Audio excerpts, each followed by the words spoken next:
Subscribe now and press the bell icon.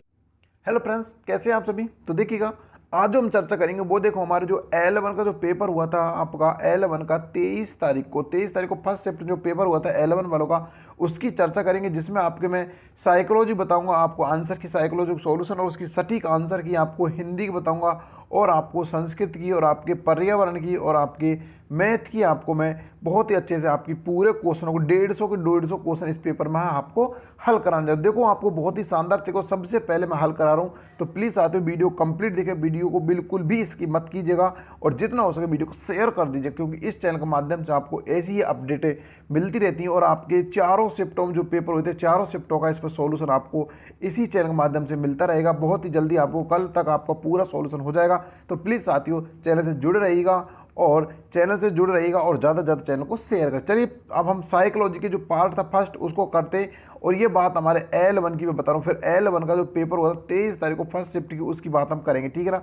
Psychology का part देखते, देखो आपका साइकोलॉजी का जो पार्ट था वो यहाँ से स्टार्ट था आपका। देखो 30 प्रश्न थे आपके, बाल विकास एवं शिक्षा शास्त्र के 30 प्रश्न थे, ठीक है ना।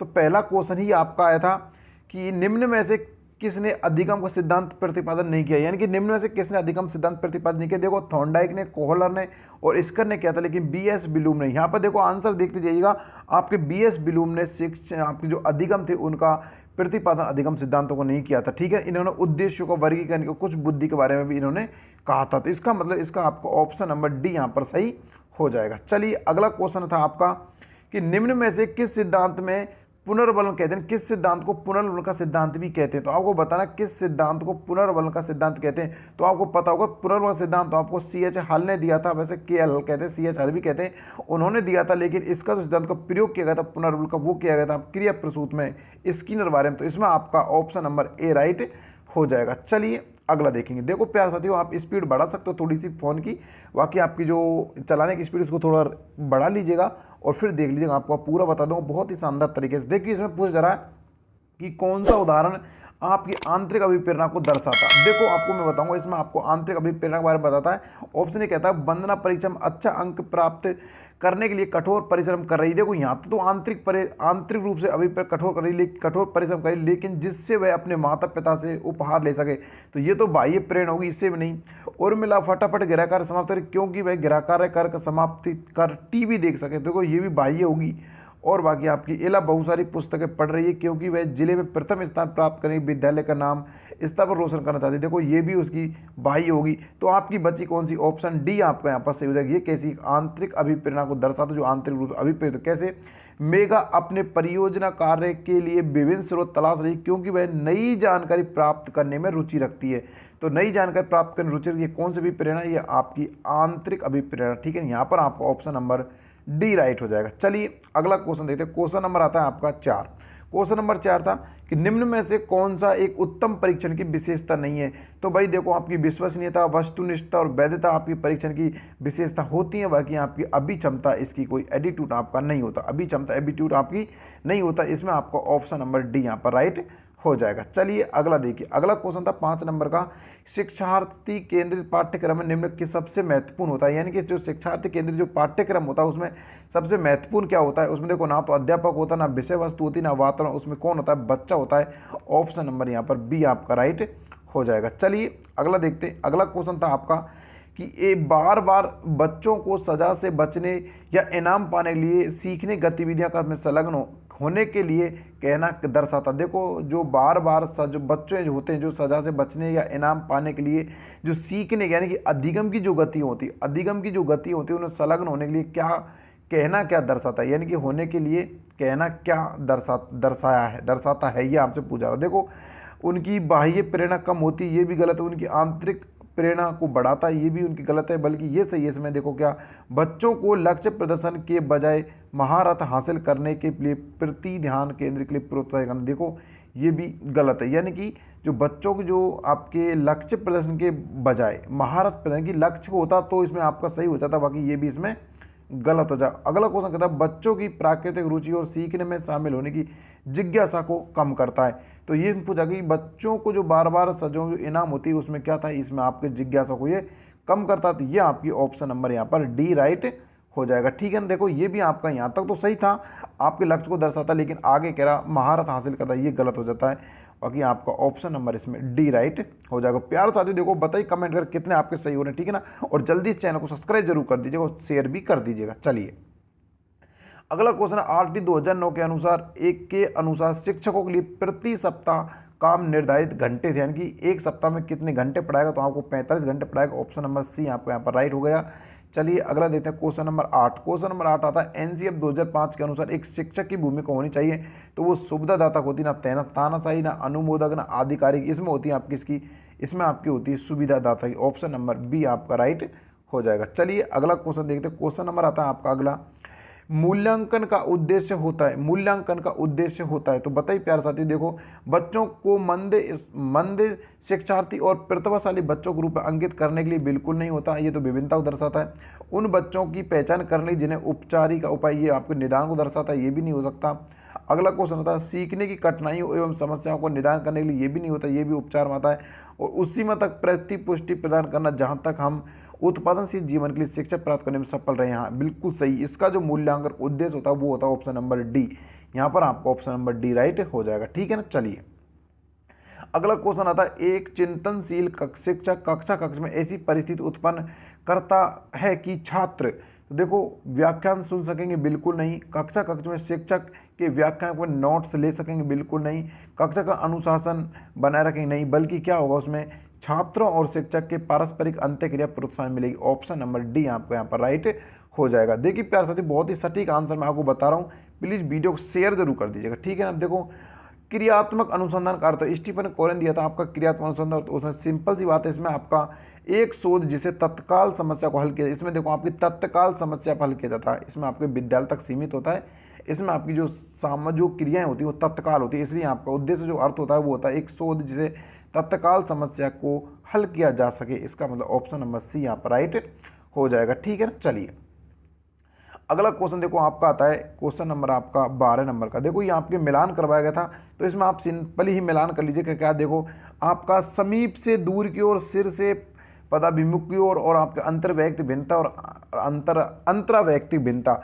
अब देखो सिर से आप इसको मिलाओ पहले, समीप से दूर की ओर, इसका मतलब शरीर से केंद्र की ओर, यानी कि ऑप्शन ए आपका डी से मिलना चाहिए। ऑप्शन ए डी से, इसमें भी है और इसमें भी है, इसका मतलब ये भी गलत और ये भी गलत। और दूसरा ऑप्शन क्या है, सिर से पैर की ओर, पदम सिर से पैर की ओर, ऑप्शन बी, यानी बी में ए होना चाहिए, इसका मतलब बी में ए, तो इसमें भी नहीं है, तो इसमें ऑप्शन नंबर ए इसमें सही हो जाएगा। तो यहाँ पर आपका ऑप्शन नंबर ए राइट हो जाएगा। ठीक है ना, ए इसमें राइट हो जाएगा। चलिए अगला देखिए, अगला क्वेश्चन आता है, विकास, देखिए एक मिनट, विकास से की ओर बढ़ता है, यानी विकास सामान्य से विशिष्ट की ओर बढ़ता है, पढ़ा होगा आपने नियम, इसमें आपका ऑप्शन नंबर ए राइट हो जाएगा। विकास जो सामान्य से विशिष्ट की ओर बढ़ता है। ठीक है ना, चलिए अगला क्वेश्चन आता है, निम्न में से कौन सी बचपन की विशेषता नहीं है। देखो बचपन की विशेषता नहीं है, बचपन की विशेषता नहीं, बताइए। प्राक टोली आयु, सवाल करने का आयु, अनुकरण का आयु, खिलौनों का आयु। देखो ये विवादित क्वेश्चन है, बहुत से टीचरों ने इसका जो आंसर बताया, कोई तो इसको ये बता रहा है, कोई इसको कुछ और बता, लेकिन मेरे हिसाब से भी इसका आंसर ऑप्शन नंबर ए होना चाहिए। बाकी आप इसमें कमेंट बॉक्स में बता सकते हो कि भाई इसका राइट आंसर क्या होगा। ठीक है, आप इसमें कमेंट बॉक्स में बता दीजिए इसका राइट आंसर क्या होगा। बाकी हिसाब से इसका, मेरे हिसाब से ऑप्शन नंबर ए इसका राइट आंसर होना चाहिए। ठीक है ना, चलिए अगला क्वेश्चन आता है, प्रकृति एवं पोषण विवाद निम्नलिखित में किससे संबंधित है। तो भाई प्रकृति और पोषण किससे संबंधित है, बताइए। आनुवांशिक वातावरण से, व्यवहार वातावरण से, वातावरण पालन पोषण से, वातावरण जीवन से। तो भाई किससे संबंधित है, आनुवांशिक एवं वातावरण संबंधित। ऑप्शन नंबर ए आपका राइट हो जाएगा। चलिए अगला क्वेश्चन आता है आपका क्वेश्चन नंबर 16। क्वेश्चन नंबर देखो 16 आता है, बहुत ही अच्छा प्रश्न है आपका, निम्नलिखित में से कौन सा कथन असत्य है, इनके आपको इसमें गलत बताना, गलत कथन आपको बताना। ऑप्शन ए, यह समझना जरूरी नहीं है कि प्रत्येक बच्चा अद्वितीय होता है। ऑप्शन बी, बच्चा एक एकीकृत रूप में पूर्ण रूप से विकसित होता है। ऑप्शन बी, विकास के एक पहलू में किसी समस्या को दूसरे पैदा करने की संभावना होती है, बिल्कुल सही। और विकास एक अनुक्रमिक प्रक्रिया। देखो इसमें आपका, इसमें पूछा कि बस असत्य कथन पूछा, देखो ये भी सत्य है, ये भी सत्य है। बाकी अब बचा आपका, यह समझ जरूरी नहीं कि बच्चे अद्वितीय। ऑप्शन नंबर जो आपका ए, ये इसमें गलत है, बाकी तीनों सही है। तो इसमें असत्य पूछा तो ऑप्शन नंबर डी आपका यहाँ पर राइट हो जाएगा। ठीक है ना, चलिए अगला देखते हैं। क्वेश्चन नंबर आता है आपका 17। क्वेश्चन नंबर 17 आता है, तब होता या होती है जब परिपक्वता और अनुभव कारण अनुकर्म मनुष्य में क्रमबद्ध एवं प्रगतिशील परिवर्तन होते हैं। क्रमबद्ध एवं प्रगतिशील परिवर्तन होते हैं, वो विकास में होते हैं। किस में होते हैं? विकास में। ऑप्शन नंबर बी आपका सीधा हो जाएगा। विकास तब होता है जब परिपक्वता और अनुभव के कारण जो मनुष्य में जो आपके क्रमबद्ध एवं प्रगतिशील जो परिवर्तन होते हैं वो आपके विकास कार होते हैं। बाकी इसका कोई वृद्धि लगा रहा तो वो गलत लगा रहा है, ध्यान रखना वृद्धि इसका आंसर नहीं होगा। चलिए अगला देखिए क्वेश्चन नंबर 18। क्वेश्चन नंबर 18 कि 16 वर्ष की आयु का बच्चा बुद्धि लब्धि उसकी 75 अंक प्राप्त करता, उसकी मानसिक आयु होगी। तो देखो सिंपल सी बात है, कोई भाई 75 यानी कि 16 वर्ष का कोई आयु का बच्चा है, यानी कि उसकी जो आप बुद्धि लब्धि हमसे बता रहे कितने के 75 है, तो उसकी मानसिक आयु पूछिए। तो मानसिक आयु हमको पता नहीं कितने के 16, उसकी वास्तविक आयु गुना में 100 और बराबर कितनी 75। तो इससे काट दो सीधा, कितनी बार कट जाएगा? ये कितने का 4 बार कट गया 25 से, ये 3 बार कट गया 25 से, और ये कट गया साहब 4 बार, एक बार कट गया 4 से, ये कितना 3 बार कट गया, सो 4 बार कट गया 4 से, 4 गुना 3 करते हैं कितना आता है? 12 आता है। कितना आता है? 12। तो इसका डी आंसर राइट आपका हो जाएगा। ठीक है ना, क्या इसका डी आंसर 12 आपका आंसर हो जाएगा। ठीक है ना। चलिए अगला क्वेश्चन आता है, देखो प्रत्येक व्यक्ति का कार्य निश्चित योग्यताओं का प्रतिबिंब होता है। किसी विशेष कार्य करने के लिए व्यक्ति अपनी समस्त मानसिक योग्यताओं में से कुछ को प्रदर्शित करने के रूप में चुनाव कर लेता है। यह सिद्धांत दिया था भाई, यह सिद्धांत दिया था थॉमसन ने। किसने दिया था? थॉमसन ने दिया था। बाकी आपको पता होगा प्राथमिक मानसिक योग्यता, प्राथमिक जो मानसिक योग्यताओं का जो सिद्धांत था वो दिया था आपके थर्स्टन एंड केली ने। ये भी ध्यान रखना, प्राथमिक मानसिक योग्यताओं का सिद्धांत किसने दिया था? थर्स्टन एंड केली ने।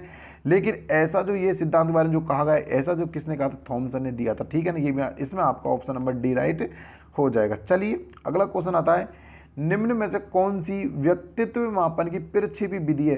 तो देखो निर्धारण, मापनी, साक्षात्कार, अवलोकन, ये सब कैसी अप्रक्षेप बल्कि प्रक्षेप विधि कौन सी? ये कथा, संप्रत्यय, संप्रेक्षण, परीक्षण, कौन सा? ऑप्शन नंबर डी आपका यहाँ पर राइट हो जाएगा। अगला क्वेश्चन है, प्रतिभाशाली बालक की बुद्धि लब्धि होती है तो 140 होती है। किरोनिकरो के अनुसार 140 बुद्धि किसकी होती है? प्रतिभाशाली बच्चे की बुद्धि लब्धि कितनी होती है? 140 होती है। ठीक है ना, इसमें ऑप्शन नंबर बी आपका यहाँ पर राइट हो जाएगा। चलिए अगला क्वेश्चन देखते हैं। अगला क्वेश्चन आता है, स्कूल को व्यक्तिगत भिन्नताओं का ध्यान रखना चाहिए क्योंकि, देखो स्कूल में जो व्यक्तिगत भिन्नताओं का ध्यान रखना चाहिए क्योंकि प्रत्येक बच्चा को विशेष समूह करवाने के लिए विशिष्ट महसूस करवाने के लिए। बिल्कुल गलत, ये तो नहीं हो सकता इसमें।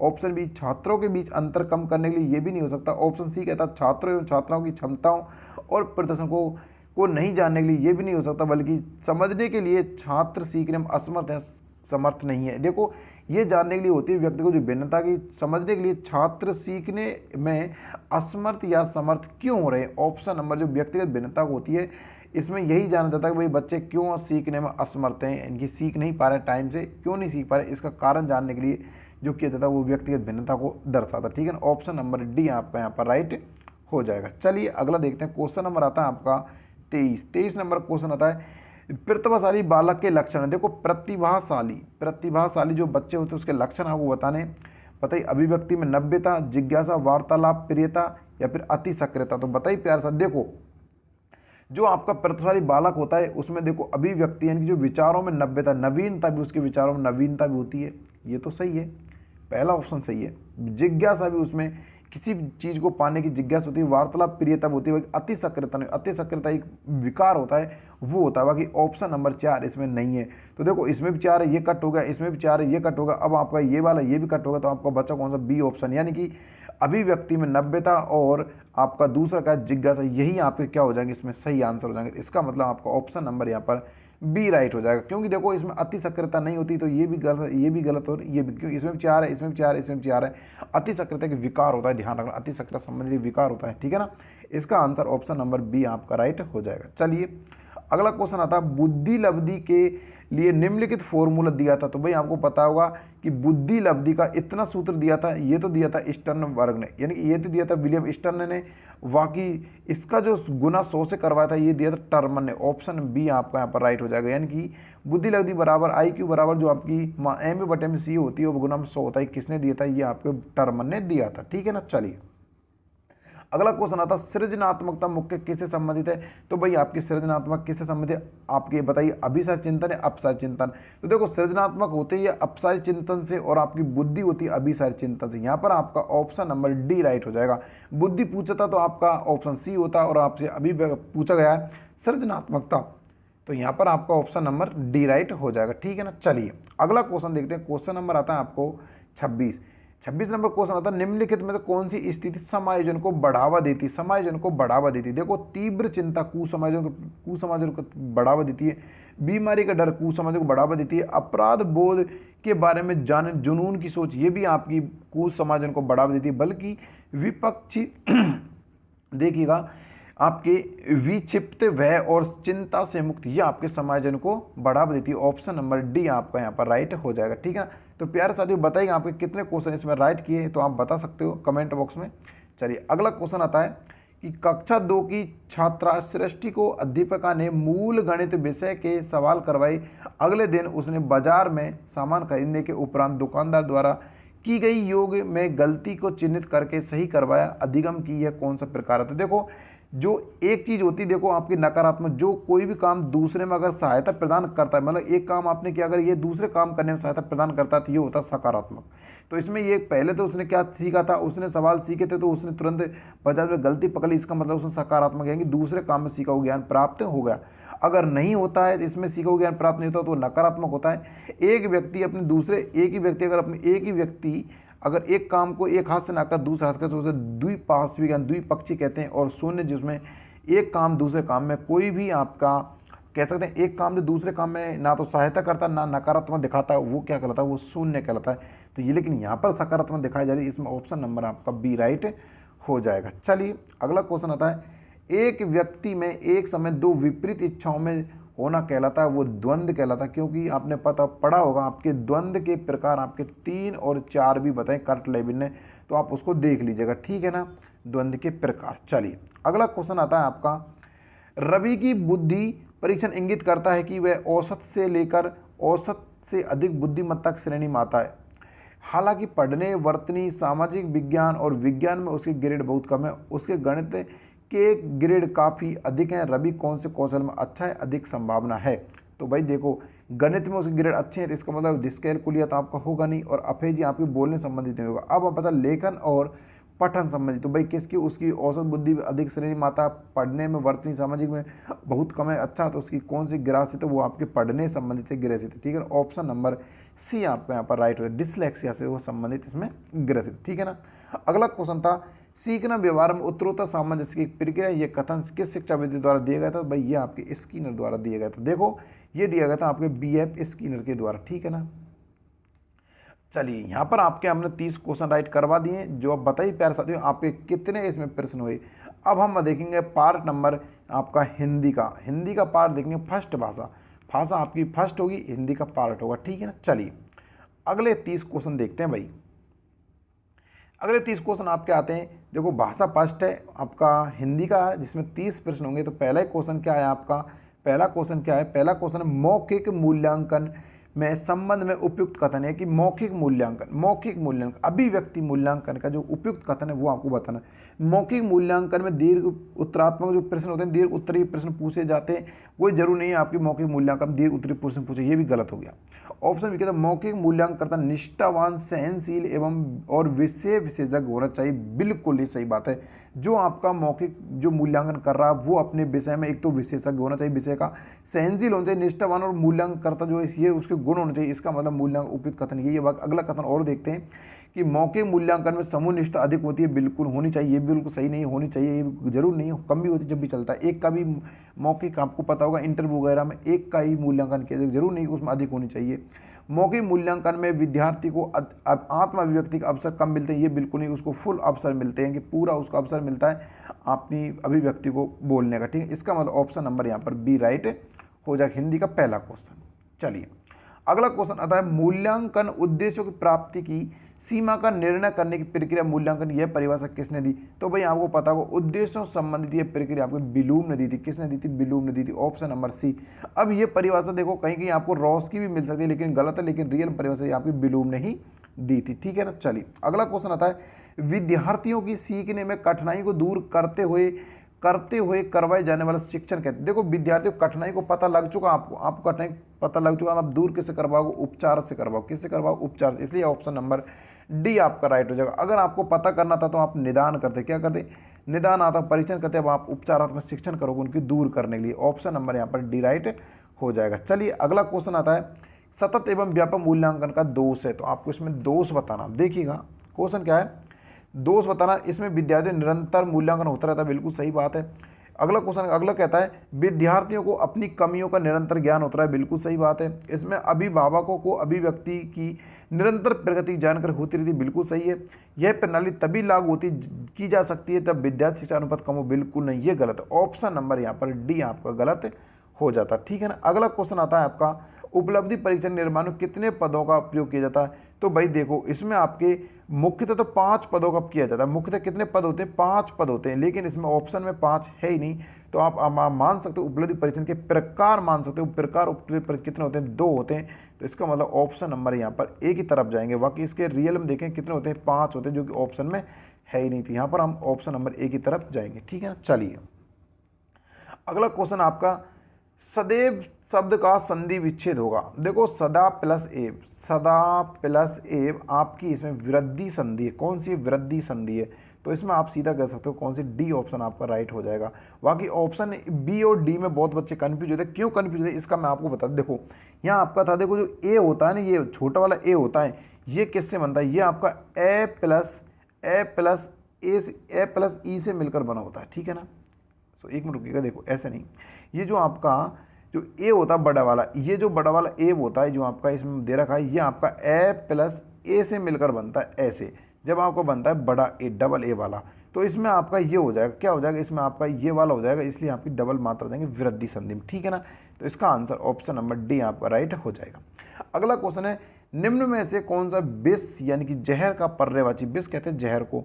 देखो वसु आपका किसका पर्यायवाची, ये आपका पृथ्वी का पर्यायवाची है। बाकी आपका विश्व का पर्यायवाची क्या होता है, आपका गरल होता है, क्या होता है, गरल होता है, क्या होता है, गरल होता है। ऑप्शन नंबर डी आपका यहाँ पर राइट हो जाएगा। चलिए अगला देखते हैं विरोधी शब्द का विलोम है, तो विरोधी का क्या होगा, समर्थक होगा, क्या होगा, विरोधी का समर्थक हो जाएगा। ऑप्शन नंबर डी आपका यहाँ पर राइट हो जाएगा। चलिए अगला क्वेश्चन आता है कि गद्यांश में प्रयुक्त मनोदशा शब्द से आशय। देखो गद्यांश में आपको जो दिया था उसमें मनोदशा शब्द आया था, जिसका अर्थ आपसे पूछा रहा है। तो भाई इसका अर्थ होता है, बताइए मन से दशा, मन की दशा, या फिर मन को दशा, मन पर दशा। तो मनोदशा का अर्थ होता है मन की दशा। ऑप्शन नंबर सी आपका राइट हो जाएगा। अगला क्वेश्चन है कि मनुष्य शब्द है, तो मनुष्य देखो ना तो एक अव्यय है, ना बाबत संज्ञा, ना जातिवाचक, कौन सी, सॉरी व्यक्तिवाचक है। तो आपका इसमें ऑप्शन नंबर सी राइट हो जाएगा। कौन सी, मनुष्य एक जातिवाचक संज्ञा। ऑप्शन नंबर सी आपका यहाँ पर राइट हो जाएगा, ठीक है ना। चलिए अगला क्वेश्चन आता है क्वेश्चन 41, अमूल्य का अर्थ होता है। अमूल्य का अर्थ होता है, अमूल्य का सिंपल बात, जिसका कोई मूल्य ना उसे अमूल्य कहते हैं। ऑप्शन नंबर क्या हो जाएगा, ए आपका यहाँ पर राइट हो जाएगा, ठीक है ना। अगला क्वेश्चन आता है निधियां शब्द का एक वचन होगा, निधियां। तो भाई निधियां का जो एक वचन होगा वो क्या होगा, निधि होगा, क्या होगा, निधि होगा। आपका ऑप्शन नंबर आपका सी राइट इसमें हो जाएगा। चलिए अगला देखते हैं। अगला क्वेश्चन आप काल से संबंधित 43 नंबर का, उन्हीं के कारण पृथ्वी मातृभूमि की संज्ञा प्राप्त करती है, करती है। तो आपका कौन से सामान्य वर्तमान काल का वाक्य जा रहा है, सामान्य भविष्य में नहीं होगा, सामान्य वर्तमान नहीं होगा, बल्कि सामान्य वर्तमान काल का आपको वाक्य। ऑप्शन नंबर बी इसमें राइट हो जाएगा, संदिग्ध वर्तमान भी इसमें नहीं होगा, ठीक है ना। चलिए भाव शब्द है, भाव शब्द है। तो भाई देखो भाव आपका क्या होता है, पुल्लिंग शब्द है। कैसा शब्द है, पुल्लिंग शब्द है, बल्कि भाव आपका कैसा शब्द है, पुल्लिंग शब्द है। ऑप्शन नंबर ए राइट हो जाएगा। अचेतन शब्द प्रयुक्त का अर्थ है अचेतन। अचेतन बोले आपके एक तित्र निर्जीव और चकित को नहीं, बल्कि अचेतन बोलते हैं आपको, किसको बोलते हैं, आपके चकित को बोलते हैं। किसको बोलते हैं, निश्चित को नहीं बोलते, ना एक तित्र को, ना निर्जीव को। अब बोलते हैं अचेतन किसको, चकित को। जैसे अचानक से हम आश्चर्यजनक चीज होते हैं उसी को अचेतन मन से अचेतन में जाते हैं, उसी को कहा जाता है, ठीक है ना। यहाँ पर आपका ऑप्शन नंबर सी राइट हो जाएगा। चलिए अगला क्वेश्चन आता है वाक्य के कितने अंग होते हैं। तो सभी का पता होगा, रिपीटेड क्वेश्चन, रीड 2021 में भी क्वेश्चन आया था। तो वाक्य के कितने अंग होते हैं, 2 अंग होते हैं, ठीक है ना। चलिए अगला क्वेश्चन आता है रचना के आधार पर वाक्य का प्रकार है। रचना के आधार पर वाक्य का प्रकार है। तो रचना के आधार पर वाक्य कितने, 3 प्रकार होते हैं, आपको पता होगा। कर्तृवाच्य, भाववाच्य बिल्कुल नहीं, विधानवाचक, अर्थ के आधार पर जो 8 वाक्य उसमें का एक प्रकार है। बाकी रचना के आधार पर आपको वाक्य होते हैं संयुक्त वाक्य, मिश्र वाक्य, वो वाले वाक्य सरल और संयुक्त तो मिश्र वाक्य होते हैं, वो होते हैं रचना के आधार पर। कितने होते हैं, कुल 3 वाक्य होते हैं। इसका आपका ऑप्शन नंबर सी राइट हो जाएगा। चलिए अगला क्वेश्चन आता है, अगला देखिए क्वेश्चन नंबर आपका 48, 2 शब्दों को जोड़ने के लिए प्रयुक्त विराम चिन्ह कहलाता है। देखो आपका लोप चिन्ह होता है, वो संक्षेप चिन्ह होता है, जो इसका ऐसा सूचक होता है, इति सूचक ऐसा चिन्ह होता है, ये तो होगा नहीं। बाकी अवतरण चिन्ह आपका ऐसा कुछ होता है, अवतरण नहीं होगा। विवरण चिन्ह आपका कुछ इस प्रकार होता है, ये भी नहीं होगा। तो आपका योजक चिन्ह होता है इस प्रकार का, ये आपके दो शब्दों को जोड़ने के काम आता है, जैसे कि राम और श्याम, जैसे राम सीता, ऐसे दो शब्दों को जोड़ने का काम आता है, राम सीता ऐसे काम आता, ठीक है ना। इसमें आपका योजक चिन्ह सही हो जाएगा ऑप्शन नंबर बी। चलिए अगला क्वेश्चन था, ढाक के तीन पात्र लोकोक्ति का अर्थ है। तो ढाक के तीन पात्र लोकोक्ति का अर्थ होता है सदा एक सी स्थिति बने रहना, सदा एक जैसी स्थिति बने रहना क्या होता है, ढाक के तीन पात्र। चलिए अगला क्वेश्चन आता है ऑप्शन नंबर यहाँ पर सी आपका, ठीक है ना। इसमें बहुत लज्जित होना मुहावरे का अर्थ है, बहुत लज्जित होना का अर्थ होता है गड्ढों पानी पड़ना, गड्ढों पानी पड़ना, ऑप्शन नंबर ए आपका राइट हो जाएगा, ठीक है ना। चलिए अगला क्वेश्चन आता है, देखो 51 नंबर का क्वेश्चन, किंडरगार्टन विधि के संबंध में सत्य कथन है। देखो आपको सत्य कथन इसमें बताना, ठीक है ना। तो देखो यह अमनोवैज्ञानिक प्रणाली है, यह एक उच्च माध्यमिक स्तर पर प्रयोग किया उपयोगी है। कुक ने इस विधि को निश्चित रूप प्रदान किया था और भाषा के व्याकरण समेत साहित्य में शिक्षा ज्ञान नहीं दी जा सकती। तो देखो इसमें सत्य कथन पूछा जा रहा है। देखो कुक ने इसको निश्चित रूप प्रदान किया था, बिल्कुल नहीं। वाकई उच्च प्राथमिक विद्यालय उपयोगी विधि है। तो देखो निम्न स्तर पर कि प्राथमिक स्तर पर भी उपयोगी और उच्च माध्यमिक स्तर पर बिल्कुल नहीं है। बाकी साहित्य ज्ञान नहीं दिया जाता, इसमें ये अमनोवैज्ञानिक विधि है। बल्कि अब आप इसका आंसर बता सकते हो कि राइट इसका आंसर क्या होगा। बाकी हमारे हिसाब से जितना हमने देखा बुकों में, तो इसका ऑप्शन नंबर ए ही सही बताया गया, ऑप्शन नंबर ए। अब आप बता सकते हो आपको क्या लग रहा है इसका आंसर, ठीक है ना। तो आपको इसका कमेंट बॉक्स में इसका आंसर जरूर बताना होगा। चलिए अगला देखते हैं, बेसिक शिक्षा प्रणाली जो आपको महात्मा गांधी दी थी, भाषा की शिक्षा में निम्नलिखित किस माध्यम से दी जाती है। तो आपको पता होगा भाई, प्रगति सूचक लेखा चित्र शिक्षा में किताबी ज्ञानों से नहीं दी जाती, बाकी सामाजिक परिवर्तन से नहीं जाती, इसमें दी जाती है प्रगति सूचक लेखा चित्र से, इसमें भाषा जो ज्ञान दिया जाता है किसमें, बेसिक शिक्षा में। चलिए इसका ऑप्शन नंबर सी आपका राइट हो जाएगा, ठीक है ना। चलिए अगला क्वेश्चन आता है आपका 53 नंबर का, भाषा शिक्षण के संदर्भ में वैयक्तिक अनुदेशन प्रणाली की सीमा है। देखो सीमा का मतलब होता है दोष, यहाँ आपको दोष बताना है। भाषा शिक्षण के संदर्भ में वैयक्तिक अनुदेशन के प्रणाली के दोष बताइए। इसमें विद्यार्थियों की भाषा के तत्वों का ज्ञान प्रभावी रूप से करवाया जा सकता है, ऑप्शन बी कहता है इसमें विद्यार्थियों की भाषा की कौशल दक्षता को किया जा सकता है, इसमें वैयक्तिक शिक्षण पर अधिक बल दिया जाता है, यह शिक्षण प्रणाली अधिक विद्यार्थियों वाली कक्षा अध्यापन के लिए उपयोगी नहीं है। तो बताइए इसमें क्या होगा इसका दोष। तो इसका दोष यही है भाई, यह शिक्षण प्रणाली अधिक विद्यार्थी वाली कक्षा अध्यापन के लिए उपयोगी नहीं बल्कि ये उपयोगी होती है, ठीक है ना। तो इसमें ऑप्शन नंबर डी आपका राइट हो जाएगा। चलिए अगला क्वेश्चन आता है आपका 54 नंबर का, कौन सा परिवीक्षित उपागम का सोपान नहीं है, यानी कि उपागम सोपान आपको नहीं है। देखो अध्ययन कार्य आवंटन ये तो है, अध्ययन हेतु निर्देश ये भी है, विद्यार्थी द्वारा स्वाध्याय एवं शिक्षक का मार्गदर्शन ये भी है, बाकी आपका कलात्मक प्रयोजन ये आपके परियोजना विधि का आता है, ठीक है। परियोजना विधि का एक प्रकार आता है आपके, जैसे परियोजना विधि के 5 प्रकार बताया उसमें से एक प्रकार है, ठीक है ना, कलात्मक प्रयोजन, ये आपका इसका नहीं होगा, इसमें डी ऑप्शन राइट। चलिए अगला क्वेश्चन आता है, सर्वप्रथम सरल तथा सामान्य आकृति के वर्णों को लिखवाकर प्रारंभ करें। उल्लेखित बात किस स्तर के विद्यार्थी को की जाती है, तो भैया प्राथमिक स्तर को ही किया जाता है, बाकी ना तो उच्च प्राथमिक मध्य स्तर को ही नहीं किया जाता, ये किया जाता है प्राथमिक स्तर पर, ऑप्शन नंबर ए आपका राइट हो जाएगा, ठीक है ना। भाषा कौशल में अभिव्यक्त कौशल, जिसको आपके अभिव्यक्त मतलब होता है अपने विचारों को आप लिखकर व्यक्त कर सकते हो और आप एक बोल कर सकते हो, यानी कि बोलना और लिखना आपका राइट आंसर होगा इसमें, बोलना और लिखना, ऑप्शन नंबर सी आपका राइट हो जाएगा, ठीक है ना। चलिए अगला क्वेश्चन देखते हैं, क्वेश्चन नंबर आता है आपका 57 क्वेश्चन कहता है, अनुलेख किस भाषा कौशल से संबंधित है। अनुलेख लेखन कौशल के 3 प्रकार होते हैं, अनुलेख, श्रुतलेख और आपके होता है एक अनुलेख होता है, एक श्रुतलेख होता है और एक होता है अनुलेख श्रुतलेख और एक होता है एक और होता है, उसमें देख लीजिएगा। बाकी ये अनुलेखन विधि के प्रकार होते हैं, अनुलेख श्रुतलेख होता है, एक अनुलेख होता है, एक और दृश्य लेख कुछ ऐसे होता है जिसमें आपको टीप कर लिखा जाता है, ठीक है, नकल करके लिखा जाता है अनुलेख, इसमें आपका ऑप्शन नंबर सी यहाँ पर राइट हो जाएगा। चलिए अगला देखते हैं, लिंगवा फोन किस प्रकार की सामग्री, तो भाई ये श्रव्य सामग्री, कैसी है, श्रव्य सामग्री लिंगवा फोन, ठीक है ना।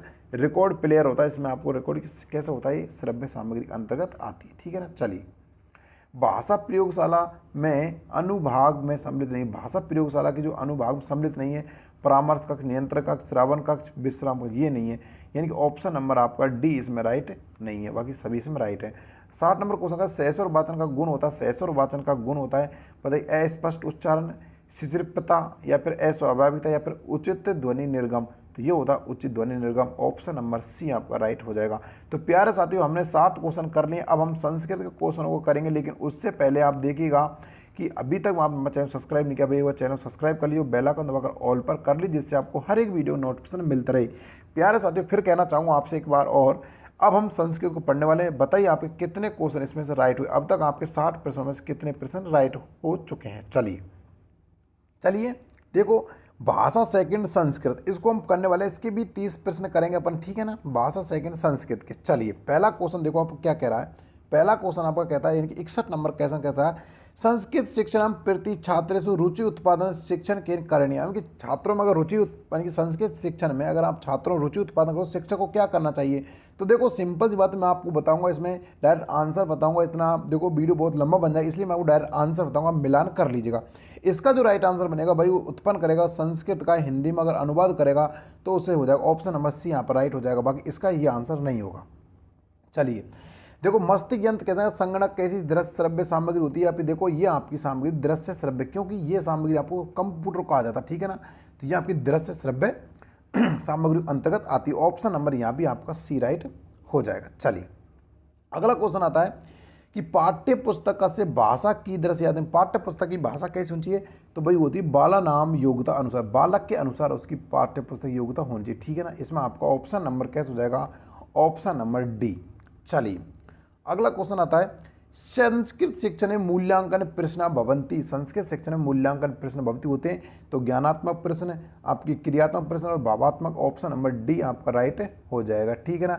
यानी कि उपयुक्त त्रिवीय पक्ष संबंधित तीनों पक्षों का उसमें विकास हो जाता है संस्कृत शिक्षण मूल्यांकन प्रश्नों से। चलिए अगला देखते हैं। अगला क्वेश्चन आता है, उपचारात्मक शिक्षण, यानी उपचारात्मक शिक्षण है उपचार कार्य की दृश्यम भवेत, उपचारात्मक शिक्षण किया जाता है तो ये आपका कैसा होना चाहिए, ये आपके कार्य होना चाहिए छात्र के अनुसार। उपचार शिक्षण का जो कार्य किया जाता है, उपचार कार्य वो होना चाहिए छात्र के अनुसार। ऑप्शन नंबर इसमें आपका कैसे हो जाएगा, ऑप्शन नंबर ए यहाँ पर राइट हो जाएगा। चलिए संस्कृते चतुर्विधे भाषा कौशलेषु तृतीयम कौशलम अस्ति, यानी कि संस्कृत भाषा में जो 4 कौशल, उसमें तृतीय कौशल कौन सा आता है, तो तृतीय कौशल आपका आता है कौन सा, पढ़ना आता है। कौन सा आता है, पठन कौशल आपका तृतीय कौशल आता है।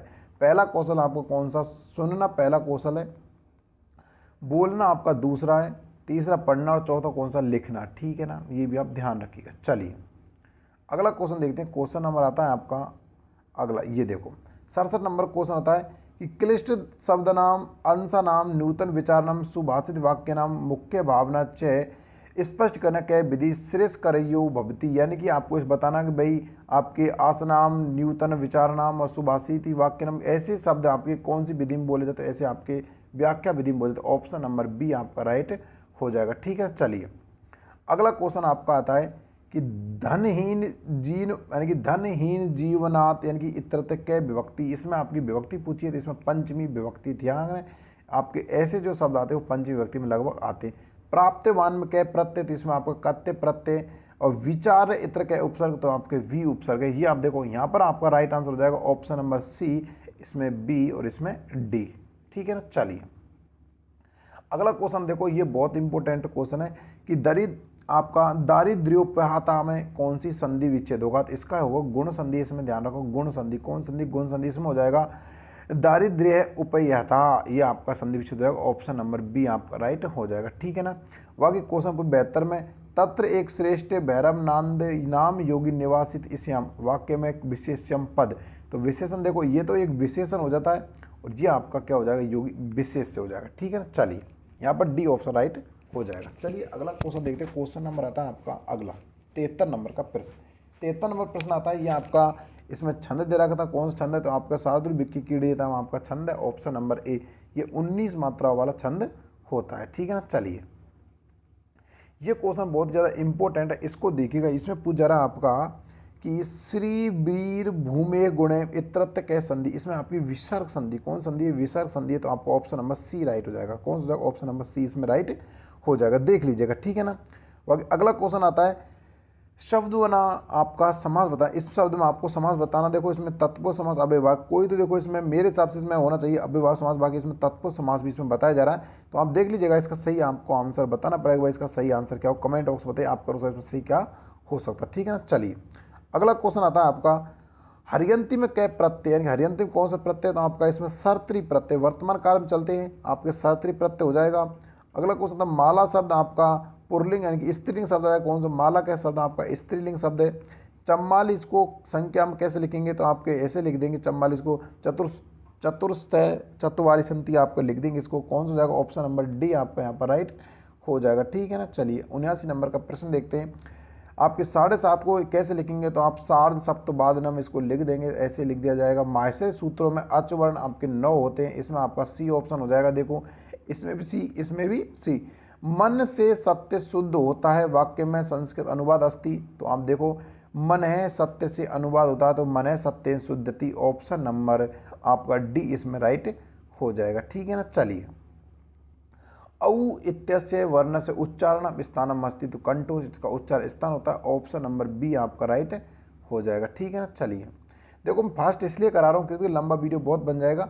अंतस्त्य व्यंजन वर्ण संति, तो ये वह रह आपके अंतस्त्य वर्ण होते। ठीक है, इसमें ये देख लीजिएगा। अगला क्वेश्चन आता है आपका, देखो ये क्वेश्चन डिलीट होगा आपका, ये क्वेश्चन सही नहीं, ये आपका डिलीट होगा।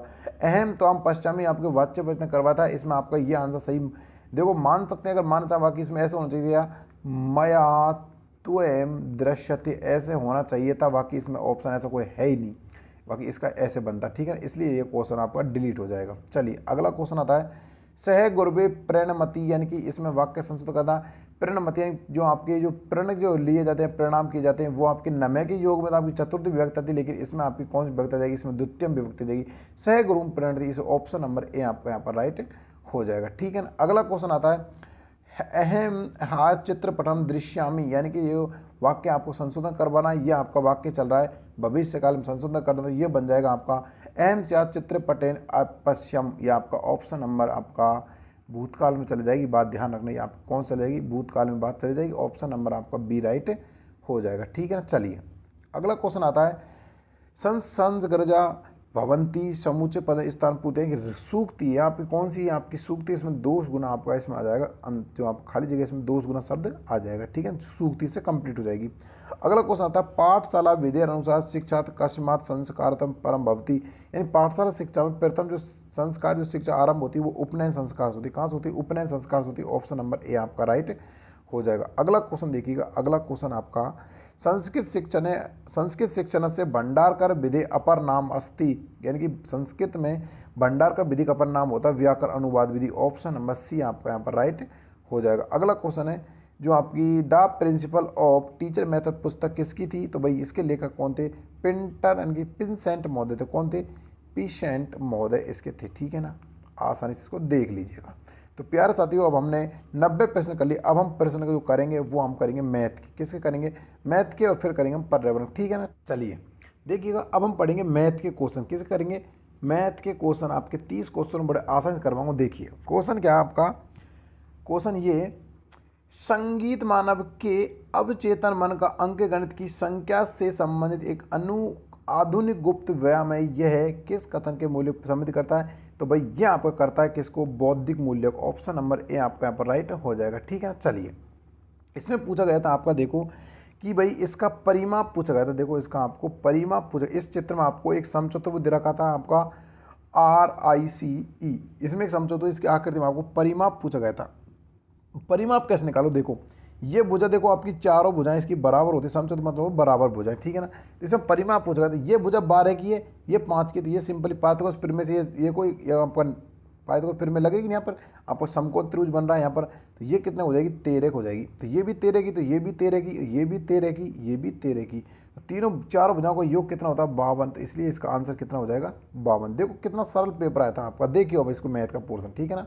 चलिए इसमें पूछा गया था गणित सभ्यता एवं संस्कृति के दर्पण, तो हॉगवे ने परिभाषा दी थी, ऑप्शन नंबर सी आपका राइट हो जाएगा। ठीक है ना। चलिए निरीक्षण करो और सीखो सिद्धांत कौन सी विधि में जाते, प्रयोगशाला विधि में दिए जाते, ऑप्शन नंबर सी राइट हो जाएगा। ठीक है ना। चलिए बहुत ही सर इजी पेपर आया था, देखो इसमें आपको कुछ करना ही नहीं था, बस आप वैसे ही घबराते। देखो अगला क्वेश्चन है प्राथमिक स्तर पर खेल में गणित की शिक्षण कराने की कौन सी व्यवस्था लागू नहीं होती, देखो मॉन्टेसरी, डाल्टन, किंडरगार्टन होती है, बाकी व्याख्यान विधि नहीं होती, ऑप्शन नंबर डी राइट हो जाएगा। चलिए अगला क्वेश्चन आता है निदानात्मक परीक्षण का उद्देश्य होता है, शिक्षक की कार्य कुशलता का पता लगाना बिल्कुल नहीं होता। बालकों के विभिन्न कौशलों का विकास करना बिल्कुल नहीं होता।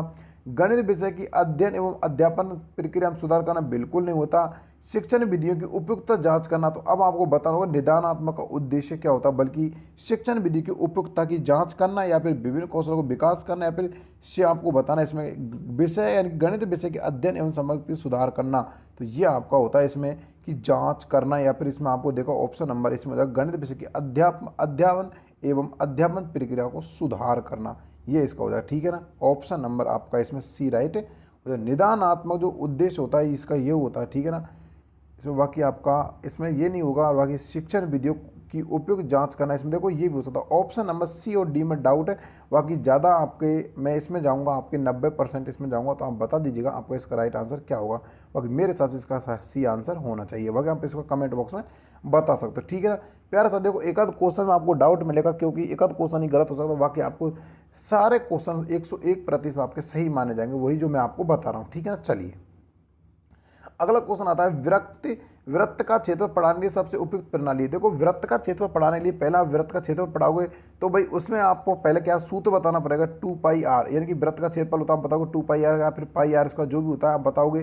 तो ध्यान रखना आपको पहले क्या निगमन विधि के सूत्रों से पढ़ाया जाता है। निगमन विधि सूत्र से इसकी सूत्र से उदाहरण दो चलती है, तो इसका मतलब इसका ऑप्शन नंबर आपका बी यहाँ पर राइट हो जाएगा। चलिए अगला क्वेश्चन आएगा कि गणित में स्लाइडर रूल का उपयोग होता है। देखो इसमें भी बहुत ज़्यादा कंफ्यूज हो रहा है, तो इसको मैं आपको कंफ्यूज कर दूं।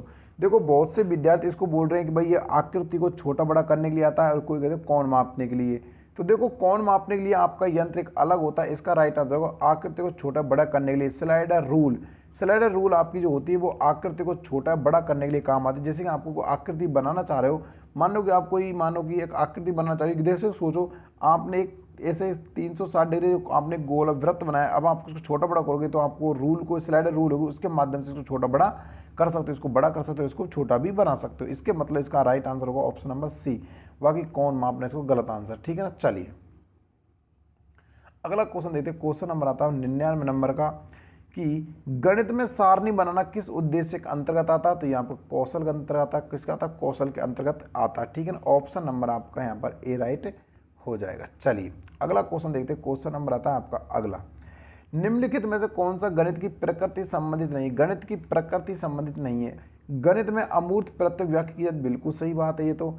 गणित में सामान्यीकरण का क्षेत्र सीमित होता है नहीं, गणित में सीमित नहीं होता बल्कि बहुत ज़्यादा होता है। क्या होता है, ज़्यादा होता है। सीमित मतलब कम नहीं होता बल्कि ज़्यादा होता है। भाई गणित एक सार्वभौम विषय बिल्कुल, संख्या ज्ञान मापन इत्यादि का आधार होता है, बिल्कुल सही। इसमें ऑप्शन नंबर आपका बी गलत है। ठीक है ना, चलिए अगला क्वेश्चन आता है आपका शब्द करिकुलम किस भाषा का है। पाठ्यचर्या जिसको बोला करिकुलम शब्द आपका लैटिन भाषा का, ऑप्शन नंबर आपका बी यहाँ पर राइट हो जाएगा। ठीक है ना, चलिए बाकी देखो करिकुलम शब्द आपका अगर रियल में देखा जाए तो ये इंग्लिश भाषा का शब्द आता है, क्योंकि लैटिन भाषा ये जो करिकुलम शब्द है ये लैटिन भाषा कुर्रे शब्द से मिलकर बना होता है, कुर्रे शब्द से मिलकर बना होता है। तो भाई इसका जो राइट आंसर होगा ऑप्शन नंबर डी, इनमें से कोई नहीं, क्योंकि करिकुलम शब्द इंग्लिश भाषा का शब्द है। किसका है, इंग्लिश भाषा का शब्द है ये। इंग्लिश भाषा करिकुलम जो शब्द है इंग्लिश भाषा के लैटिन भाषा कुर्रे शब्द से मिलकर बना करिकुलम शब्द, यानी कि लैटिन भाषा का कुर्रे शब्द होता है उससे मिलकर बना होता है, इसलिए इसका आंसर ऑप्शन नंबर डी हो जाएगा। जो इसमें ऑप्शन बी लगा है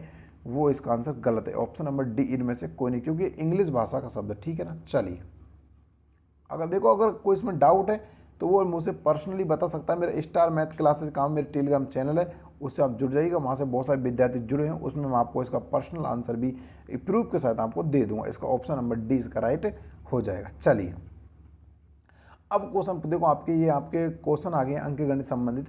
विकल्प में कौन से विकल्प 5 का स्थान नहीं 5 से नहीं है। देखो इसमें भी 5 से है, इसमें भी 5 से है, इसमें भी 5 से, इसमें नहीं है, क्योंकि देखो इसमें देखो इसमें आपके तीसरे नंबर पे 5, इसमें भी तीसरे पे, इसमें तीसरे, इस पे 2 पे, यानी कि ये 50 नंबर पे, इसलिए इसका मतलब 500, इसका मतलब भी 500, इसका मतलब भी 500, इसका मतलब 50 है। इसका मतलब इसमें ऑप्शन नंबर सी आपका गलत है। अब कैसे होता है ये आपको स्थानीय माने वाली क्लास में पता लग जाएगा। ठीक है ना, चलिए देखो अगला क्वेश्चन है 10,20,305 का सही आंकिक रूप होगा 10,0305। देखो अब आप ऐसे फैला लीजिएगा भाई कौन कौन सा हो रहा है। देखो इसमें देखिए इकाई, दहाई, सैकड़ा, हज़ार, 10,000, लाख, 10 लाख, यानी कि देखो आप इस ऑप्शन देखिए, ये आपके 10 लाख हो रहा है, बाकी इसमें आपके 10 लाख नहीं है, इसमें आपके 12 लास्ट शुरू में, ये भी 12 नहीं, ठीक है ना। बाकी इसको फैलाइएगा, देखो इकाई इकाई, देखो इकाई, ढाई, सैकड़ा, हज़ार, 10,000, लाख, 10 लाख करोड़, ये भी नहीं है। तो ऑप्शन नंबर सीधा ही आपका कौन सा जाएगा, एक हो जाएगा, क्योंकि इसमें देखो इकाई, ढाई, सैकड़ा, हज़ार, 10,000, लाख, 10 लाख, करोड़, 10, ये भी नहीं होगा। इसमें आपका ऑप्शन नंबर ए राइट हो जाएगा, 10, 20, 305। चलिए अगला क्वेश्चन आता है कि अंक 2, 5, 7, 8 का उपयोग करते हुए सबसे बड़ी सबसे छोटी संख्या बनाइए। अब इन दोनों संख्याओं का अंतर ज्ञात कीजिए। बताइए कि अंतर निम्नलिखित किस संख्या विभाजित नहीं है। देखो सबसे बड़ी संख्या इनसे अगर हम बनाएंगे तो वो बनेगी 8, 7, 5, 2, ये सबसे बड़ी संख्या है, और सबसे छोटी बनेगी 2, 5, 7, 8। तो घटाई कितना हो जाएगा, 4, 12 में से 4 गए 4 बचे, और यहाँ पर 4, 14 में से 4 7 गए तो 7 बचे, और आपके अब 6 में से 5 गए तो 1 बचे, और यहाँ पर कितने बचे 6, यानी कि 6174। कितना आ गया, 6174 आपका आ गया।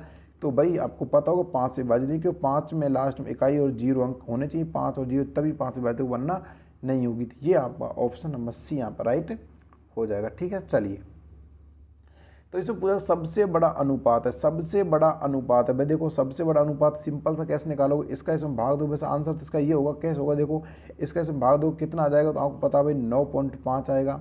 इसका इसमें भाग दोगे कितना आएगा आपका, इसमें आएगा आपका 3 पॉइंट कुछ आ जाएगा, और इसका आ जाएगा 7 या 21, यानी कि 2 पॉइंट कुछ आ जाएगा, और इसका आ जाएगा 7 या 21, 3 पॉइंट। तो सबसे बड़ा कौन सा, यही वाला है, इसलिए आपका आंसर कितना बन जाएगा, डी ऑप्शन, ठीक है ना। चलिए अब इसमें आपको पूछा जाएगा निम्न में से आरोही क्रम में जमाइए। अवरोही मतलब होता है घटता हुआ क्रम,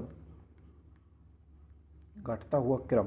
तो प्यारे साथी देखो इसमें घटता हुआ क्रम कैसे होगा, देखो आप देखिएगा, इसका एक का ही निकालिए, उससे पता लग जाएगा। देखो आप इसको उठाइए पहले, 1/2 इसका मतलब होता है 0.5, उसके मतलब होता है यानी कि 1/5 बराबर क्या होता है 0.5। फिर कितना आपका 2/5, 2/5 का मतलब होता है 0.4। फिर 3/4, 3/4 का जो मतलब होता है वो होता है 0.7, और 2/3 का जो मतलब होता है वो होता है आपका 0.6। तो सबसे यानी कि अवरोही क्रम में आपको निकालना कैसे, आपको ये निकालना होगा, वो निकालना होगा, कैसे निकालना होगा आपको घटते हुए क्रम में। तो सबसे बड़ा लिखना, फिर छोटा छोटा। सबसे बड़ा कौन सा, 3/4, तो 3/4 इसमें भी है, एक इसमें नहीं, ये गलत हो गया, इसमें भी, इसमें भी, इसमें भी है। उसके बाद आपको लेना 2/3, 2/3 इसमें नहीं है, इसमें भी है, 2/3 इसमें नहीं है, देखो इसमें भी है, इसमें भी, ठीक है ना। 2/3, 2/3 इसमें नहीं है, इसका मतलब यही है आपका ना ऑप्शन नंबर 2/3। उसके बाद आपका आ जाएगा 1/2, 1/2 आ जाएगा, फिर आ जाएगा आपको 2/5। ऑप्शन नंबर आपका कौन सा हो जाएगा, ऑप्शन नंबर बी आपका यहाँ पर राइट हो जाएगा, ठीक है। चलिए अगला देखते हैं। अगला क्वेश्चन है 1 से 30 तक कितनी अभाज्य संख्या आती है। तो आपकी 2, 3, 5, 7, 11, 13, 17, 19 और आपके 23, 29 कितनी आती है, टोटल 10 आती है। आप गिन लीजिएगा कि तो हुई 5 और 5 और 3 8 और 2 10, ठीक है ना। चलिए यदि एक अनुपात यानी कि एक अनुपात दे रखा 5:7 का परपद 35 है, तो पूर्व पद यानी परपद का मतलब होता है बाद का पद 5:7, 7 की वैल्यू 35 है, तो 1 की वैल्यू किसके बराबर होगी, आपको 5 के बराबर। 1 की वैल्यू 5 के बराबर, तो आपकी 5 की वैल्यू किसके बराबर गुना कर दी, कितना हो जाएगा 25। आपका आंसर जाएगा ऑप्शन नंबर ए, ठीक है ना, ऑप्शन नंबर ए।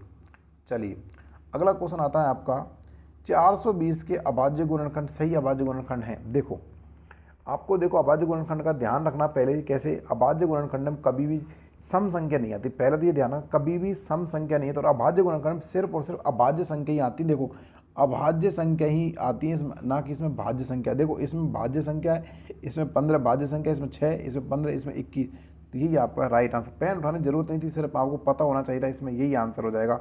तो देख लिया 7 5 35 35 105 105 और 105 और आपके 2 गुना करते कितना होता है 105 और 2 कितने होते हैं, आपको हो जाएंगे 210 210 420। इसका आंसर ऑप्शन नंबर डी। चलिए अगला क्वेश्चन आता है किन्हीं दो संख्याओं का एलसीएम तो 60 है और एचसीएफ 5 है, तो ये संख्या कौन सी है। तो देखो आप 15 और 20 को उठा लीजिए सिंपली, तो इन दोनों का अगर एलसीएम लोगे तो आपका कितना आ जाएगा 60 आ जाएगा, और एचसीएफ लोग कितना आ जाएगा 5। ऑप्शन नंबर सी आपका यहाँ पर राइट हो जाएगा, ठीक है। चलिए अगला क्वेश्चन आता है 3 संख्याओं का औसत कितना 40 है, 2 संख्या का औसत 38, 30 संख्या है। तो 3 संख्या को 40 औसत है, इसका मतलब 3 गुना 40 कर दो कितना जाएगा 120, और दो संख्या को 38 से 2 गुना 38 कर दो, कितना आ जाएगा आपका हो गया 6, और ये इधर आ जाएगा कितना आपका 7, 76। तो इसमें से इसका माइनस कर दो, कितना आ जाएगा 4, और आपकी 11 में 6 44, कितना आ जाएगा 44। तो आपका इसका आंसर ऑप्शन नंबर डी, ये आपकी तीसरी संख्या हो जाएगी। ठीक है ना। चलिए, 4 आदमी एक काम को 20 दिन पूरा कर दे, 10 आदमी कितने दिन में पूरा करेंगे? 4 आदमी किसी कार्य को 20 दिन में पूरा कर दे, 10 आदमी कितने दिन में करेंगे? तो आप कहोगे 8 दिन में। कितने में कहोगे? 8 दिन में। कितने में कहोगे? 8 दिन में। B option right. चलिए अगला करते हैं। अगला क्वेश्चन आता है कि 329 रुपये में वस्तु बेचने पर 6% की हानि होती है, तो वस्तु क्रय मूल्य, तो वस्तु 6% की हानि, इसका 6 बटे में कितना हो गया? आप कहोगे 100। तो कितना काटा? 3 बटे में 50 हानि हो रही है, तो कितना होगा? 47 बटे में 50 बराबर 3 2 9। इससे काटा कितने होगा? 7 बार 7 से गुना कितना होगा? 750। तो वस्तु क्रय मूल्य कितना होता है? 750 रुपये। ऑप्शन नंबर डी आपका राइट हो जाएगा। ठीक है ना। चलिए अगला क्वेश्चन आता है, एक साइकिल को 1800 रुपये में खरीद कर 12 पर लाभ पर बेच दी गई, तो वस्तु का विक्रय मूल्य क्या होगा? तो देखो हमने 2000, देखो यानी कि कितने रुपये में खरीदी, लाभ कमाए, इसका 1800 तो ज़्यादा होगी, तो ये भी नहीं होगा भाई आपका कम, ये भी 1800 कम है, दो तो ऑप्शन होंगे नहीं। बाकी अब देखो 12% लाभ है, तो ये भी नहीं होगा, क्योंकि 12 रुपये तो नहीं होगा 12% लाभ, तो ये हुआ सीधा ही। आप ऑप्शन बी लगा सकते हो इसमें, सीधा ही ऑप्शन देखते ही। पेन उठाने की जरूरत कहाँ पड़ रही थी इसमें। ठीक है ना। चलिए अगला क्वेश्चन वैसे आपको सोल्व करो, बता दूँ। देखो ऐसा होगा, ये मान लो उसमें इतना था, तो इस पर कितना लाभ हुआ उसको? 216 रुपये का। कितने पर हुआ? 1800 पर हुआ। गुना में 100 कर दो, 0 0 इस 0 से को 18 से काटो, कितनी बार कट जाएगा? 12 बार कट जाएगा। तो इसका मतलब 12% आपका सही था। ठीक है। चलिए अगला क्वेश्चन आता है आपका कि 3000 रुपये पर 2 वर्ष का 11% दर से साधारण ब्याज क्या होगा? 30 का अगर मैं 2 से और 11 से गुना कर दूँ, मेरे पास क्या आ जाएगा? 30 से कितना आ जाएगा? यानी 11 थी कितना आ जाएगा? 33। 330 गुना में 2 करते कितना आएगा? 660। तो आपको ऑप्शन नंबर, यानी कि कितनी धनराशि प्राप्त करेंगे कि मिस धन आपसे पूछ रहा है, तो आपका 3000 ये और 600 आपका 60 ये, तो कितना हो? 3660। तो ऑप्शन नंबर यहाँ पर बी आपका राइट हो जाएगा। ठीक है ना। चलिए अगला क्वेश्चन आता है, 2100 रुपये पर 8% दर से 2 और 3 वर्ष का साधारण ब्याज का अंतर कितना होगा? तो 21 गुना 8 गुना 2, सॉरी यहाँ पर 3 कर लीजिएगा और माइनस कर दीजिएगा 21 गुना 8 गुना में आप कर दीजिएगा 2। देखो 21 कितने हो गए? 21 63 गुना में 8 माइनस 21 दूनी 42 गुना में 8, तो देखो कितना हो जाएगा? अगर इसे गुना करते कितना? 8 3 24 का 4 कहाँ से लगी? 2 50 यानी 504 माइनस आप कर दोगे, इसमें कितना हो जाएगा? 8 2 16 कहाँ से लगी? 1 8 32 और कितना होगा? 33। कितना हो गए? 8 32 से 33 कितना हो गया? 33। तो इसमें घटा दो, कितना आ जाएगा?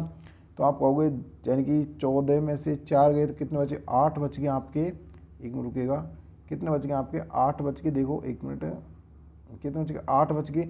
और यहाँ पर 9 में से 3 गए 6 बच गए, या 4 में से 3 गए 168 रुपये। आपका आंसर इसमें बी ऑप्शन राइट हो जाएगा। ठीक है। चलिए अब पूछा जा रहा है कि भाई इसका आपको कौन 5 ए का मान बताइए। क्या बताइए इसमें? ए का मान आपसे पूछा तो कैसे निकालोगे? देखो आपका ये 90 का, तो भाई ये आपका कौन सा बन रहा है? ये आपका सी समूह कौन बन रहा है? तो ये कितने का बन जाएगा? ये भी आपका 90 का हो जाएगा। ठीक है ना। ये तो क्लियर होगी ना बात। ये भी 90 का, तो ये भी 90 का हो जाएगा। तो भाई एक रेखा पर बने कोणों का योग कितना होता है? आपको पता होगा भाई एक रेखा पर बने कोणों का योग कितना होगा? 180 डिग्री होता है। तो 40 प्लस 90 प्लस कितना हो जाएगा? 5a बराबर कितना हो जाएगा? 180। तो कितना हो जाएगा? देखो इसको ऐसे लिखिएगा, 40, देखो 40 प्लस 90 प्लस 5a बराबर कितना हो जाएगा? 180। तो ये कितना हो गया? देखो 130 प्लस में 5a बराबर में 180। तो एक 5a की मान हमको चाहिए, कितना आ जाएगा? इसमें घटेगा तो कितना आ जाएगा? 50। तो 5 से काटा कितना हुआ? क्योंकि 30 में से 180 में से 30 जाएंगे, 130 जाएंगे, 50 बचेंगे। तो ए से 5 से काटा 10 बार, कितने बार कटेगा? 10 बार। ए की वैल्यू कितनी आएगी? 10। तो यहाँ पर आपका ऑप्शन नंबर कितना हो जाएगा? B right. ठीक है ना। चलिए अगला क्वेश्चन आता है आपका, 1 वर्ग मीटर बराबर x मीटर मिलीमीटर हो तो x का मान। 1 वर्ग मीटर बराबर देखिए वर्ग मीटर 1000 आ गए, गुना में x मिलीमीटर 1000 से गुना और कर दो, इकाई दहाई सैकड़ा, 1000 1000 लाख 10 लाख, तो आपका 10 लाख आंसर ऑप्शन नंबर इसमें डी राइट हो जाएगा। ठीक है ना। चलिए अगला क्वेश्चन है, 15 वर्ग मीटर क्षेत्रफल है। देखो इसको ध्यान देना, 15 वर्ग मीटर क्षेत्रफल है। एक वर्ग भुजा जिसकी 15 मीटर हो। ये देखो मानो कि वर्ग का क्षेत्रफल होता है, एक वर्ग की 15, तो ये 15 कितना हो जाएगा? 225 हो जाएगा। ये तो नहीं होगा, ऑप्शन ए गलत। 3 वर्ग जिनकी प्रत्येक भुजा 5 मीटर हो, 5 25 हो जाएगा। ये भी नहीं।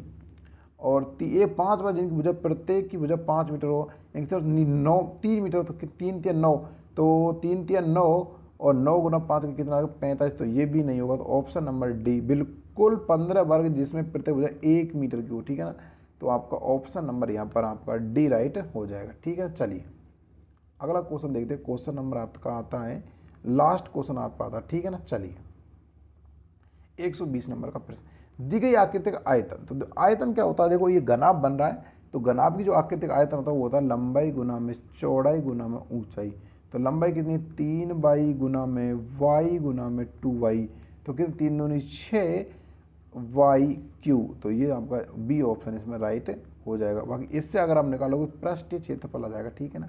यहाँ पर आपको ऑप्शन नंबर बी राइट हो जाएगा। तो प्यारे साथियों, अब हमने क्वेश्चन कर लिए कितने, आपके 120 क्वेश्चन कर लिए। अब आपका सिर्फ और सिर्फ किसका पोर्शन बचा, पर्यावरण का पोर्शन बचा है। तो वो भी जल्दी करते हैं प्यारे साथियों, वीडियो को स्किप मत कीजिएगा, जल्दी जल्दी शेयर और लाइक कर दीजिएगा, ठीक है ना। तो पर्यावरण का आखिरी पोर्शन चल रहा है आपका, पर्यावरण का खंड 5 है, पर्यावरण अध्ययन का, ठीक है ना। चलिए रेबीज रोग है, तो भाई ये वायरस जनित रोग है, ऑप्शन नंबर ए आपका यहाँ पर राइट हो जाएगा, ठीक है ना। चलिए अगला आता है क्वेश्चन, निम्नलिखित में से रेशम कीट का भोजन कौन सा होता है, तो ये सहसूत की पत्तियां होती है, ऑप्शन नंबर ए भी इसका भी। चलिए अगला क्वेश्चन आता है, तंबाकू में कौन सा एल्कोलाइड पाया जाता है, तो ये आपका निकोटीन पाया जाता है, ऑप्शन नंबर सी, ठीक है ना। चलिए सीधे देखो मैं आपको आंसर और क्वेश्चन आंसर बता रहा हूँ। बाकी अगला क्वेश्चन आता है, देखो क्वेश्चन, निम्नलिखित में कौन सा जल प्रदूषण का मानवीय स्रोत नहीं है, कि जो मानव द्वारा नहीं है। देखो घरेलू शराब मानव करते हैं, औद्योगिक शराब मानव करते हैं, और पदार्थ ह्यूमस पदार्थ करते हैं। बाकी वाहित जली प्राकृतिक होता है, कैसे होता है, प्राकृतिक होता है, इसमें ये नहीं होगा। ऑप्शन नंबर इसमें बी आपका राइट, क्योंकि मानव नहीं, ये प्राकृतिक स्रोत माना जाता है जल प्रदूषण का, ठीक है ना। चलिए जंतु से प्राप्त रेशे का उदाहरण है, तो जंतु से प्राप्त रेशे का उदाहरण होता है रेशम, ऑप्शन नंबर डी आपका यहाँ पर राइट हो जाएगा, ठीक है ना। चलिए अगला क्वेश्चन था, मूल्यांकन का मुख्य उद्देश्य क्या। मूल्यांकन का मुख्य उद्देश्य होता है अधिगमकर्ता का उपलब्धि में सुधार करना, ऑप्शन नंबर डी आपका यहाँ पर राइट हो जाएगा, ठीक है ना। चलिए अगला क्वेश्चन, रबी की फसल का उदाहरण है। रबी की फसल का उदाहरण होता है अलसी, क्या है अलसी, सोयाबीन बिल्कुल भी नहीं है, ऑप्शन नंबर डी यहाँ पर राइट हो जाएगा, ठीक है ना। चलिए दृश्य श्रव्य सामग्री का उदाहरण, दृश्य श्रव्य जिसे हम सुन भी सकते हैं और देख भी सकते हैं। तो देखो हम रेडियो में सुन सकते हैं, टेप रिकॉर्डर में सुन सकते हैं, बुलेटिन बोर्ड में हम देख सकते हैं, बाकी ये यहाँ पे टेप देख भी सकते हैं और सुन भी सकते हैं, ऑप्शन नंबर डी आपका राइट हो जाएगा, ठीक है ना। चलिए बाल केंद्रित शिक्षा में कौन सा तत्व नहीं होता। बाल केंद्रित शिक्षा में देखो, बाल केंद्रित शिक्षा खेल भी होते हैं, निष्क्रियता, संतोष, प्रेरणा। तो भाई देखो आपकी खेल, प्रेरणा, संतोष, बाकी निष्क्रियता नहीं होती, बाकी सभी चीज़ होते हैं, ठीक है। बस इसमें सक्रियता होती है, क्या होती है इसमें, सक्रियता होती है। चलिए इसमें आपका ऑप्शन नंबर बी राइट हो जाएगा, ठीक है ना। चलिए अगला क्वेश्चन था, प्राचीन काल में संदेशों एवं का संचार के माध्यम, कौन से संचार के माध्यम भेजते थे, उसको फैक्स कहते थे, ठीक है ना। ऑप्शन नंबर ए आपका यहाँ पर राइट हो जाएगा। चलिए अगला देखते हैं, क्वेश्चन नंबर आता है आपका 131, आपके पिताजी के साले की माँ आपका क्या रिश्ता, तो नानी का रिश्ता होता है, ऑप्शन नंबर बी, ठीक है ना। रीजनिंग का क्वेश्चन आ गया था ये, तो तार्किक चिंतन का। चलिए फूलडोल मेला कहाँ पड़ता है, फूलडोल मेला आपके शाहपुरा भीलवाड़ा में पड़ता है, कहाँ पड़ता है, शाहपुरा भीलवाड़ा में पड़ता है, ठीक है ना। ऑप्शन नंबर सी आपका राइट हो जाएगा। चलिए प्यारे साथी, बहुत इजी क्वेश्चन आए थे आपके सारे। हमारा राष्ट्रीय पंचांग है, हमारा राष्ट्रीय पंचांग देखो सिविल पंचांग नहीं है, राष्ट्रीय शक पंचांग, 1957 से इसको लिया गया था, ठीक है ना। इसमें ऑप्शन नंबर डी आपका राइट हो जाएगा। चलिए सूर्य के सबसे निकटतम ग्रह कौन सा, तो बुध सूर्य सबसे निकटतम ग्रह, और सबसे बड़ा ग्रह पूछे तो आपको बृहस्पति, इसमें ऑप्शन नंबर सी आपका राइट हो जाएगा। चलिए अगला क्वेश्चन आता, निम्नलिखित यातायात का संकेत इंगित करता है। देखो चौराहा आपको कुछ इस प्रकार से इंगित करता है, इस प्रकार से। रेलवे क्रॉसिंग आपकी इस प्रकार से क्रॉसिंग करती है, पैदल यात्रा का ये रास्ता है, सक्रिय पुलिया कुछ आपकी इस प्रकार से करती है, सक्रिय पुलिया का, ठीक है ना। इसलिए आपका ऑप्शन नंबर इसमें बी राइट हो जाएगा। चलिए अगला क्वेश्चन होता है, किस रोग के कारण रक्त में प्लेटलेट संख्या कम हो जाती है, भाई आपकी डेंगू कारण आपकी हो जाती है। आपने पढ़ा होगा आपकी बहुत ज़्यादा प्लेट कम हुई थी, तो वो डेंगू के कारण ही हो रही थी, ठीक है ना। चलिए अगला क्वेश्चन आता है, निम्नलिखित कौन सा देवता का संबंध लाचा गुजरी से प्रार्थना थी, तो तेजा जी का संबंध लाचा गुजरी से पाया जाता है, ऑप्शन नंबर डी आपका राइट हो जाएगा, ठीक है ना। चलिए अगला क्वेश्चन आता है आपका, देखो सड़क मार्ग यातायात के साधनों में समूह चुनिए। सड़क मार्ग के यातायात समूह चुनना, देखो जीप सड़क में चलती है, स्कूटर सड़क पर चलता है, लेकिन नाव पानी में चलती है, ये नहीं होगा। साइकिल कार तो सड़क पर चल सकती है, लेकिन जेट हवा कहा जाता है, जो हेलीकॉप्टर बोलता है उनको बोला जाता है, ठीक है ना, ये भी नहीं है। बैलगाड़ी, ऊंट गाड़ी, फ्लाइंग कार नहीं है। बाकी ऑप्शन नंबर आपका बस, ट्रक, ई रिक्शा ये चल सकते हैं आपके सड़क मार्ग पर, ठीक है ना। चलिए अगला क्वेश्चन आता है आपका, राजस्थान के कौन से समुदाय के लिए वन्य एवं वन्य जीव संरक्षण उनके धार्मिक अनुष्ठान का भाग माना जाता है विष्णुई जनजाति को, ठीक है ना। चलिए अगला क्वेश्चन आपका आता है, निम्नलिखित में से किसको राजस्थान मैनचेस्टर कहा जाता है, भीलवाड़ा कहा जाता है, ऑप्शन नंबर बी, ठीक है ना। चलिए अगला देखते हैं, अगला प्रश्न आता है आपको 141, सोनार दुर्ग कहाँ स्थित है, तो आपके जैसलमेर में स्थित है सोनार दुर्ग, ठीक है ना। चलिए देखो एक क्वेश्चन आपका ये था जो बहुत ज़्यादा कन्फ्यूजन, हिमाचल प्रदेश के जल संरक्षण की पुरानी संकल्पना का नाम क्या है, तो उसका नाम है कुल है। ध्यान रखना, इसका बहुत से सुरंग हम बता रहे हैं तो ये गलत है, इसका right answer option number C right हो जाएगा, ठीक है ना। चलिए अगला प्रश्न आता है आपका 143 नंबर का आता है कि निम्नलिखित में से वह जयंती चुनी जो चैत्र मास शुक्ल पक्ष 13 के दिन मनाई जाती है, तो वो आपकी होती है Mahavir Jayanti, option number A, ठीक है, जो कि आप चैत्र शुक्ल माह की तृतीया को मनाई जाती है। चलिए अगला क्वेश्चन, सूर्य नगरी कहते हैं, सूर्य नगरी कहते हैं आपके जोधपुर को, ऑप्शन नंबर डी आपका राइट हो जाएगा, ठीक है ना। चलिए अगला आता है, नामिम गंगे अभियान शुरू किया गया था, तो वो आपके 2014 में किया था मोदी के द्वारा। कहाँ से किया गया था, मोदी द्वारा यूपी से किया गया था, ठीक है, गंगा नदी में, ऑप्शन नंबर डी। चलिए मगरमच्छ प्राणी जगत किससे संवर्ग है, देखो मगरमच्छ जो प्राणी है वो आपका सरीसृप भी आता है और आपके जल स्थलचर भी आता है, ऑप्शन नंबर आपका इसमें होना चाहिए, इस जल स्थलचर ऑप्शन नंबर सी आपका रान होना चाहिए। बाकी इसमें सरीसृप भी बताए जरा ऑप्शन, इसमें भी कन्फ्यूजन आप बता सकते हो आप इसमें क्या मानना चाहते हो, ठीक है ना। जल और स्थलचर दोनों आते हैं, बाकी जल में रहता है, स्थल में रहता है, बाकी सरीसृप में भी इसको रखा जाता है। ऑप्शन नंबर इसमें आपका जो सी मान रहा हूँ मैं, तो आप बताइए क्या मानते हो, ठीक है ना। चलिए कमेंट बॉक्स बता सकते हो।